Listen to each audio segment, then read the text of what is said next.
Right now, Putin's army is on its knees. The occupiers are trapped, failure after failure, defeat after defeat. The Ukrainian armed forces are methodically finishing off Russian troops. Victory is with Ukraine. Sensational news, a total blackout in the swamps. Russia is not in a panic. The streets are gripped by an apocalypse.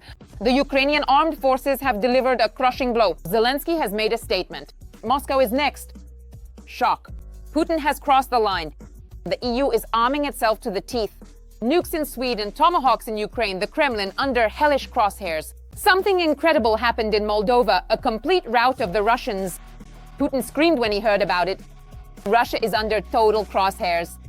Urgently, the Ukrainian armed forces are breaking into history. Ukrainian drones are shooting down the occupiers' helicopters, Putin's factories are burning, soldiers are fleeing. Tensions between Budapest and Kiev are off the charts. Hungarian drones are breaking into Ukraine. What is this?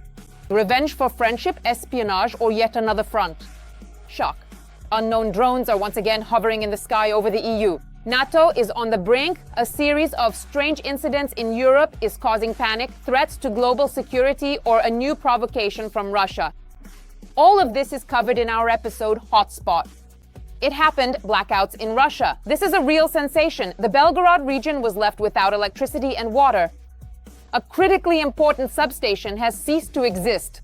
The local authorities are in despair. Could Moscow be next? Did Zelensky threaten Putin? Ukraine's military-industrial complex is scaling up to the maximum and accumulating super powerful weapons. It looks like winter in the swamps will be fiercely harsh. For us in Russia, including Muscovites, it's time to prepare for a cold, tough winter. If Russia does not stop its strikes on Ukraine's energy facilities, Moscow will face a blackout. There's no need to be too cautious in our rhetoric with the Russians. If Russia sets the goal of a blackout in Ukraine and pursues this goal every winter, I'm not sure that our response, or that of our other partners, should be any different.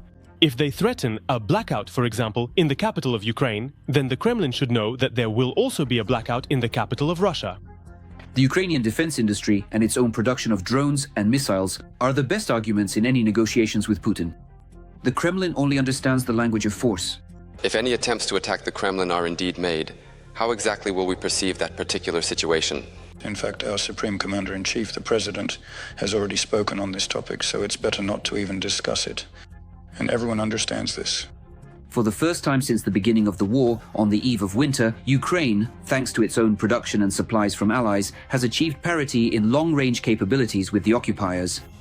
Taking into account the climatic features of the Russian Federation and the technical and tactical characteristics of Ukraine's strike capabilities, Russia is facing a harsh winter, both literally and figuratively. First and foremost, this concerns thermal power plants and other production facilities that support the vital functions of major Russian cities. To carry out strikes on regions and cities bordering Ukraine, Kiev has a wide range of Western missiles at its disposal.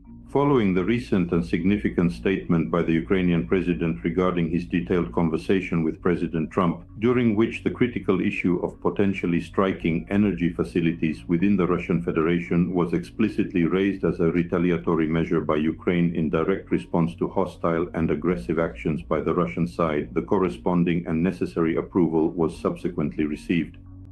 Therefore, we can say that the territories of the Rostov, Kursk, Belgorod and Bryansk regions are within the strike zone of Western weapons. This has been emphasized once again. This includes weapons like the Scalp and Storm Shadow, as well as the modernized version of the S-200 surface-to-air missile system. The systematic destruction of Russian oil refineries by Ukrainian drones shows that Russian air defense is incapable of protecting critical infrastructure. In several districts of the Belgorod region, only a 100 gasoline and diesel fuel are available at gas stations. Subscribers are also reporting fuel problems in the Nizhny Novgorod and Samara regions. It would be pretty epic if, in the 4th year of the war, we still can't take out their energy sector, but they managed to take out ours. If, for strikes on the Russian border regions, Ukraine can use Western missiles and its own drones. For Moscow and other remote cities of Erythria, the threat comes from the Ukrainian Flamingo, with a strike range of up to 3,000 kilometers and a 1,000-kilogram warhead. Usually the warhead of a modern cruise missile is 450, but at most 500 kilograms. As a rule, almost all missiles have a 450-kilogram warhead. What does a 1-ton warhead provide? If such a missile hits a target, for example, an industrial facility, 2 of these missiles will completely disable it for at least a year. That is, there will be a single crater about 20 meters across, right on target.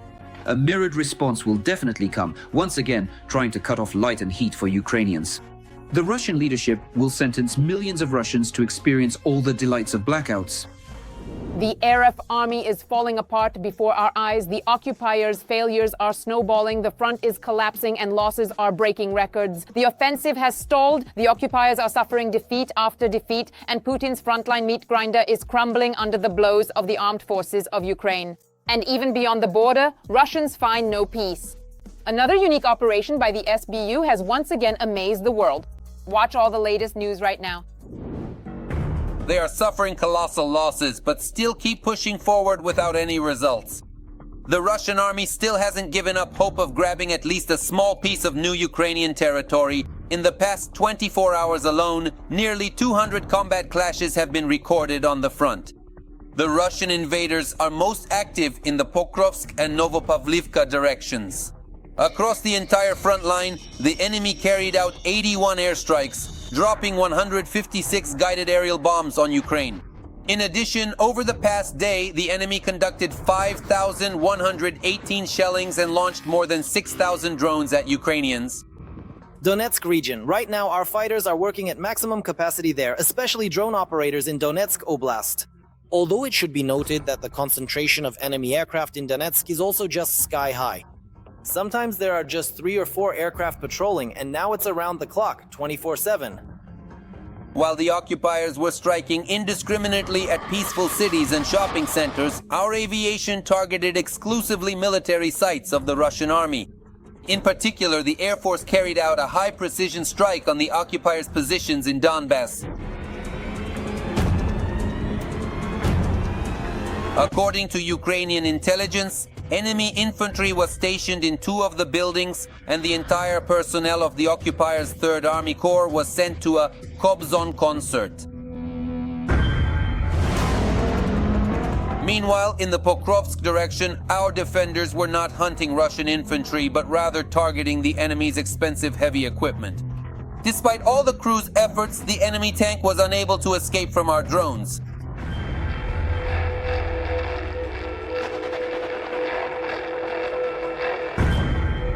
Overall, in the Pokrovsk direction, Ukrainian defenders have repelled around 60 assaults by the Russian aggressor in the past 24 hours near the settlements of Vladimirovka, Nikonorovka, Krasny Liman, Sukhetskaya, Novoekonomikeskaya, Nikolaevka, Lisovka, Zvereva, Kotlina, Udakhnaya, Novonikolaevka, Kotliarovka, and Dakhnaya. All enemy attempts to attack in the Sumy region have been nullified. Absolutely everything has completely come to a standstill and a halt in the entire Sumy region, affecting all aspects of daily life. These territories occupied by Russian forces in the Sumy region cannot be called a buffer zone. In the past 24 hours, Russian forces have carried out 6 attacks in the Kupiansk direction. Ukrainian defenders repelled enemy assault actions near the settlement of Petropavlovka and towards Peshanoye and Boguslavka. There, and not only there, the enemy has begun to use a new monstrous tactic. In order to save resources, Kremlin generals have started sending their soldiers into attacks without armor or proper gear. The enemy understands everything perfectly and is betting on the speed of their movement, lightness, mobility, and so on. That's why, as has been observed more than once, they run to the outskirts and then start searching and looting their dead. There they pick up body armor, helmets, and so on. In this manner, the enemy stormed the positions of the Ukrainian armed forces in the Lyman direction 15 times, trying to break through the defenses near the settlements of Kolodets and Torske. But in the Dobropoli direction, the enemy is no longer eager to attack. There, on the contrary, they are desperately trying to break out of encirclement. Assault regiments here indeed in the Dobropoli direction have carried out these encirclements, cutoffs, or the creation of pockets for the occupiers in which the military correspondents are fighting. Although, as they say, it's not all that simple, and in some locations the physical expulsion of the enemy is still ongoing. It's still too early to speak of a complete encirclement of the enemy there. Thanks to the coordination and prompt actions of our defenders, several hundred Russian occupiers were trapped in an improvised pocket, as noted by the General Staff. Even more invaders were eliminated during the recent battles, according to military reports. wherever there is an enemy and wherever he is cut off from supplies, that's about 300 square kilometers of territory like this. Now they are spreading in the Dobropilia direction. According to Zelensky, the occupiers' losses in this operation have already reached nearly 3,000 people, most of whom are irrecoverable. The exchange fund also continues to be replenished. According to the president, this is what's happening in the north. Meanwhile, in the east, our border guards continue to terrorize the occupiers. The day before, they managed to set a new record by neutralizing as many as 60 Russian soldiers with drones in a single day. And here, border guards from the Phoenix unit are already striking at the enemy's logistics in the Donetsk region. As a result of the drone raid, our defenders managed to destroy at least 3 motorcycles, a quad bike, a car, and 2 Russian army vans all at once. Among the high-value targets were a truck loaded with ammunition and a T-80 tank. The drone systems unit also boasted about their weekend results. The day before, they struck 3 gas distribution stations in the temporarily occupied territory of Luhansk region, which caused disruptions in the area. Water barely drips from the tap, the blue flame in the gas stove is no longer so blue, and somewhere the chandelier is freezing. This is what happiness looks like right before your eyes, and yet it stings. The Shchastya gas distribution station in Luhansk region, temporarily occupied territory of Ukraine, is the main gas source for the Luhansk TPP. The Luhansk TPP has been forced to switch to operating on coal. But even beyond the border, the occupiers can't hide from the Ukrainian armed forces and their drones.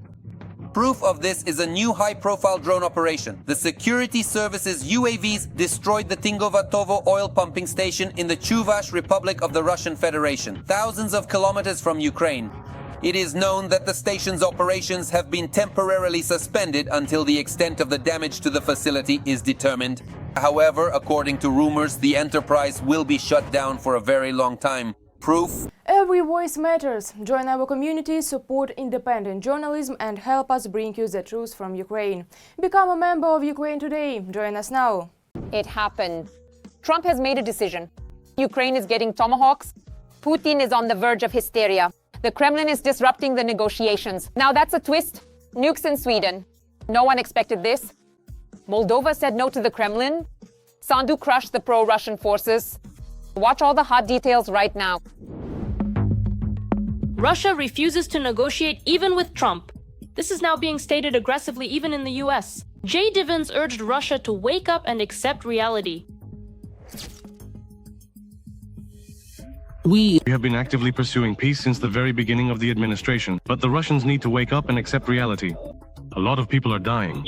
They have nothing to be proud of. How many more people are they willing to lose?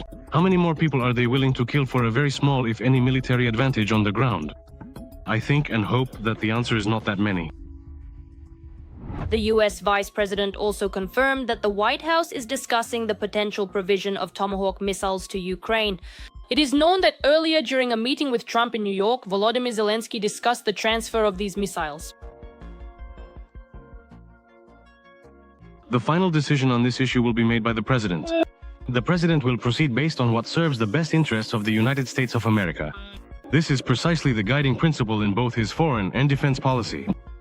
And we will apply the same principle when answering questions about the Tomahawk. I will leave it to the President to speak for himself, but I know that discussions on this issue are ongoing right now. Meanwhile, the special representative of the US president even stated that Ukraine can carry out long-range strikes on Russia since Trump himself does not prohibit it. I think that after reading what Trump said, and what Vice President Vance and Secretary Rubio said, the answer is yes. Use the capability to carry out deep strikes.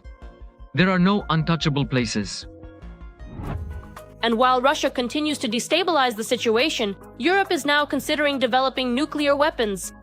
Poland has proposed to deploy weapons on its territory, while Sweden has even started talking about developing new ones, though so far only at the debate stage.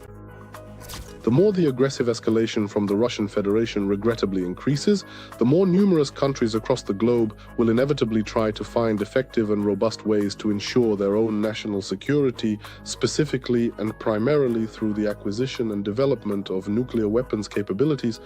Moreover, I strongly believe that this significant trend will undoubtedly spread its influence not only to the various countries within the European Union, but also extensively across the entire globe, reaching nations and communities worldwide. Russian drones and fighter jets continue to test their luck almost every day, entering alliance countries and causing internal disagreements both among NATO members and between the US and Europe as a whole. So far, Putin has successfully managed to expose the inherent weakness of Europe, of NATO, well, more specifically, the European component of NATO, and to effectively distance the United States itself from providing that very essential security umbrella, which the United States had originally assumed full responsibility for under the established nuclear post-Yalta world order, specifically to ensure Europe's continued security and stability. Nevertheless, Europe is increasingly transforming itself into a military power, but at the same time does not want to raise the risk of a full-scale war and is trying to find a balance of deterrence with the Russian leadership. There is already information circulating that even within the framework of NATO commitments, the United States does not plan to deploy, for example, its own contingents, but in the future, yes, at a later stage, in countries that are in dangerous proximity to the borders of the Russian Federation. This, of course, means that in essence, Europe is very likely to be left to its own devices when it comes to its own defense. How much effort did the Kremlin put in? But it failed in the parliamentary elections in Moldova. Maya Sandu's party received twice as many votes as the pro-Russian party organized by Russia. Now, if we look at the political aspect, Moldova has, in terms of its European direction, let's say, received full legality and legitimacy. This is important because right now, if Maya Sandu has the political will, it will be easiest for her to resolve the issue with Transnistria. This means restoring Moldova's subjectivity and, essentially, its territorial integrity. For Ukraine, the key point remains that Moldova will continue to follow a friendly and understandable course for Kiev. This means, at the very least, that another source of instability at the country's borders has been avoided. Sensational. A Ukrainian FPV drone turned a Russian Mi-28 into ashes. Total blackout in the swamps. After a missile strike on the command post, the occupiers were left without electricity and hot water. Shock! The Kremlin's war machine is left without weapons. Some friendly unknown drones dropped by for a visit at Putin's electrodiesel factory. The fire show could be seen from space. And yet another disaster in the Russian army. Logistics are on the brink. There aren't enough soldiers. Desertion is breaking records. Don't miss the details. The Russian city of Belgorod was left without power and hot water after a missile strike on the CHP. According to the local publication Ashes, one of the missiles hit the Belgorod thermal power plant. Another one struck the city's Luch substation. Parts of Stary Oskol, Shebekino, and several other settlements in the region were left without electricity. What? The United States gave the Ukrainian side permission to use American-made weapons to strike Russian territory. Moreover, this concerns exclusively retaliatory actions by the Ukrainian side. During conversations with Trump, the Ukrainian president emphasized that the actions of the Russian side are aimed at creating the so-called blockade. On the night of September 29th, drones also damaged infrastructure in the Moscow region. That same night, the Korachevsky electrodiesel plant in the Bryansk region of the Russian Federation was damaged. This enterprise was responsible for assembling and repairing modern weapons for the Russian army. Its products are used in the aerospace, electronic instrument manufacturing, and other industries. Specifically, we're talking about connectors used in military equipment, aircraft, base station antennas, and other systems, as well as, accordingly, components for measuring instruments. Pilots of the 59th Brigade of the Ukrainian Armed Forces are successfully destroying enemy equipment on the front lines of the Russian-Ukrainian war. With the help of an FPV drone, they managed to shoot down a Russian Mi-28 helicopter.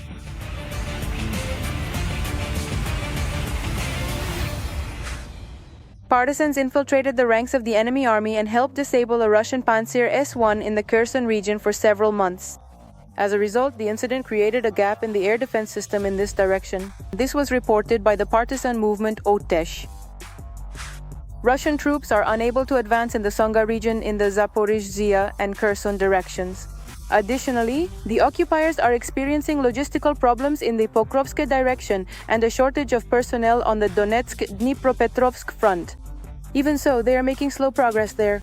At the moment, the Russian occupation army has a specific objective, that is to reach the administrative borders of Donetsk region. It is precisely there that the main efforts and forces of the occupation army are concentrated. It is specifically in the Donetsk direction, as well as in the Svatov and Kherson directions, that additional units are being redeployed to break through the Ukrainian defenses. The level of desertion in the Russian army is increasing.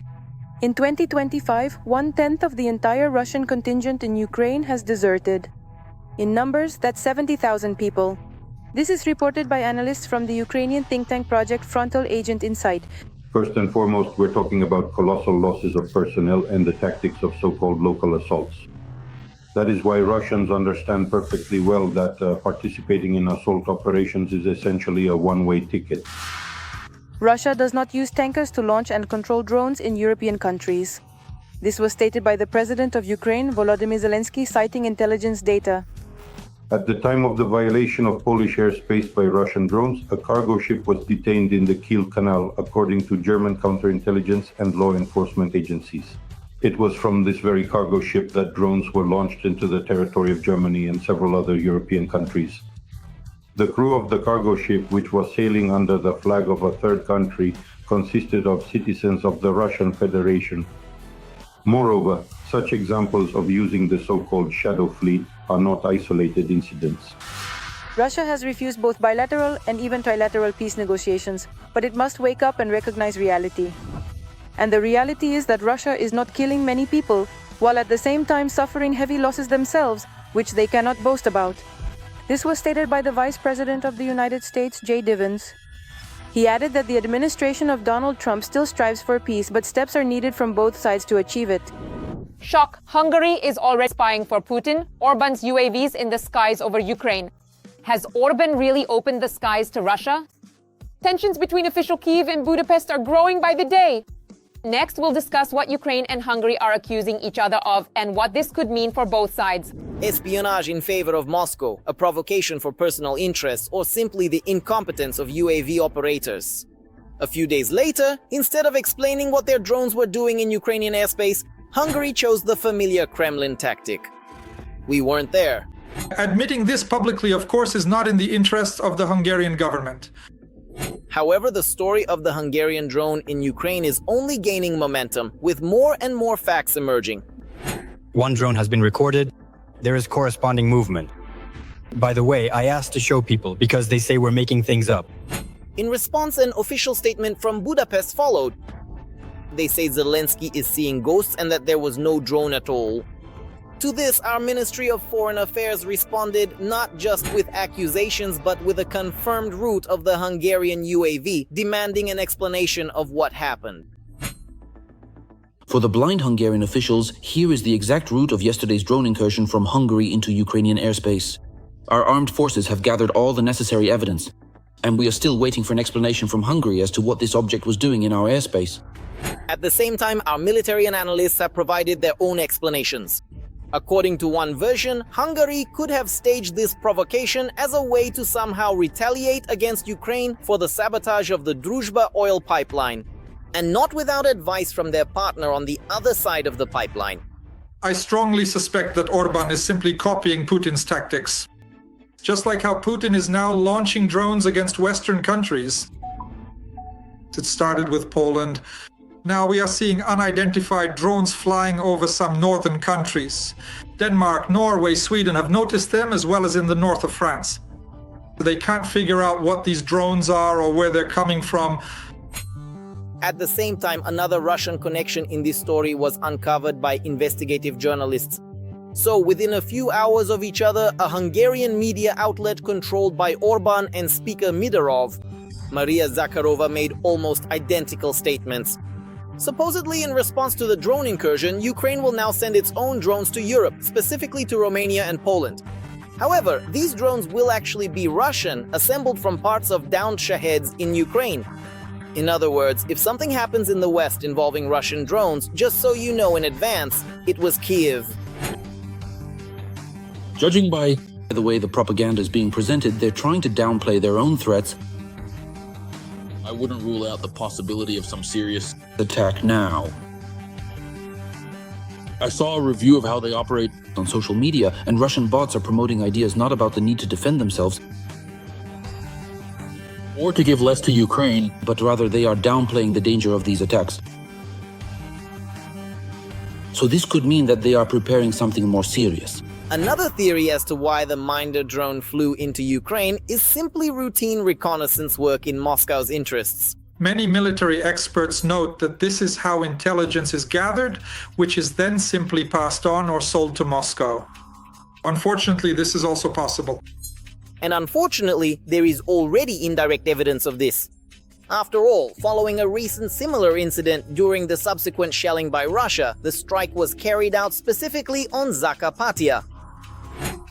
There are already confirmed irrefutable proofs that they had previously and repeatedly violated Ukraine's sovereign airspace, causing significant concern. If it is proven that at that time in Zakarpattia they targeted the American company there, which was producing coffee machines, then I think Trump's praise for Orban will change, and he will definitely have to answer for it. Zelensky also noted that such reconnaissance activity along the route of the Hungarian drone is highly suspicious, but the guarantor refrained from making direct accusations. But there were still hints that everyone in Kyiv understands what's going on. Very important what they are studying. It is very important what the Hungarian reconnaissance drone is studying on Ukrainian territory. In principle, I understand and believe that they are doing very dangerous things. Very dangerous things, primarily for themselves. So what about the main culprit of the celebration? After the verbal spat between our foreign ministries, Viktor Orban also decided to make a statement, although it would have been better if he had just kept quiet. Hungary is a member of NATO and the EU. Ukraine would have collapsed long ago without the support of NATO and the EU. Mr. Zelensky, with all due respect, stop bothering us. By the way, I'd like to add that without EU support, Hungary wouldn't even be standing. For years now, Orban's regime has existed solely thanks to subsidies from the European Union. And the more provocations come from Budapest, the greater the chances that Hungary will be left without this support. NATO is on edge again. Drones are attacking Scandinavia. Once more, there are unidentified UAVs in the sky. Airports over Denmark are closed. Moreover, the drones were hovering near military facilities. Provocation, or as some experts suggest, Russia is to blame. There is shock in countries that are helping Ukraine. Strange incidents are happening. You can see all the details right now. The Danish Minister of Defense, Troels Lund Poulsen, responded to the drones that are literally terrorizing the country's airspace with the professionalism of an actor. Denmark has already recorded 2 incidents involving unidentified UAVs, and the week isn't even over yet. On the night from Wednesday to Thursday, drones violated the airspace over Aalborg Airport and the airfields in Esbjerg, Sønderborg and Skrydstrup. The Danes had to close runways, cancel flights and reroute planes. Media reports say that the drones not only disrupted the operation of infrastructure facilities, but were also buzzing around military sites. Danish Air Force bases, the Elite Special Operations Forces Unit, and the F-16 fighter maintenance base, all these were confirmed by the Ministry of Defense. Drones were detected at several military sites. For example, at the Skrydstrup Air Base and in the barracks of the Dragon Regiment in Holstebro. For operational security and the ongoing investigation, the Danish armed forces do not wish to disclose the full list of military sites where UAVs have been detected. Previously, unidentified drones circling over Denmark's capital disrupted the operation of the country's largest airport and then flew from Copenhagen to Oslo. The international community began to point fingers at the Russians. Their embassy in Denmark responded to the inquiry by saying that the disruption of Danish airports was a staged provocation and that the Russian side categorically rejects the absurd speculation about its involvement. Meanwhile, in the area of Königsberg, which on modern maps is known as Kaliningrad, another incident occurred involving an attempt to interfere with the GPS system of an aircraft. This was reported by the Spanish publication Democrata. It was on this flight that the country's Minister of Defense was on board. The incident, which aimed to disable the GPS of the military aircraft, had no consequences, as the plane was equipped to receive signals from a military satellite. Along with the minister, family members of the Vilkas unit's servicemen and journalists were also on board. Robles' agenda included a meeting with the Lithuanian Minister of Defense aimed at strengthening cooperation with NATO and countering Russia's actions. While law enforcement and emergency services in Scandinavia and Europe are busy investigating the appearance of mysterious objects in their skies and dealing with dozens of calls reporting unknown drones, in the UK, authorities are trying to determine the cause of a fire in the city of Swindon. The explosion was accidentally caught on a dashcam. The incident occurred in the Groundwell Industrial Estate. The media reports that the premises where the incident occurred had been rented by a printing company. The explosion, followed by a fire, was so powerful that emergency services had to evacuate residents of nearby houses. There are a huge number of videos online showing a massive pillar of fire. Dozens of fire crews were unable to extinguish it for more than a day. Interestingly, very little is known about this extraordinary event. Local authorities are not disclosing the scale of the damage, information about casualties, or the causes of the fire. So far, the British are not pointing fingers at the Russians, but the number of strange incidents in countries supporting Ukraine is growing exponentially. That's all for now. For more fiery news from the front, tune in to our next episode.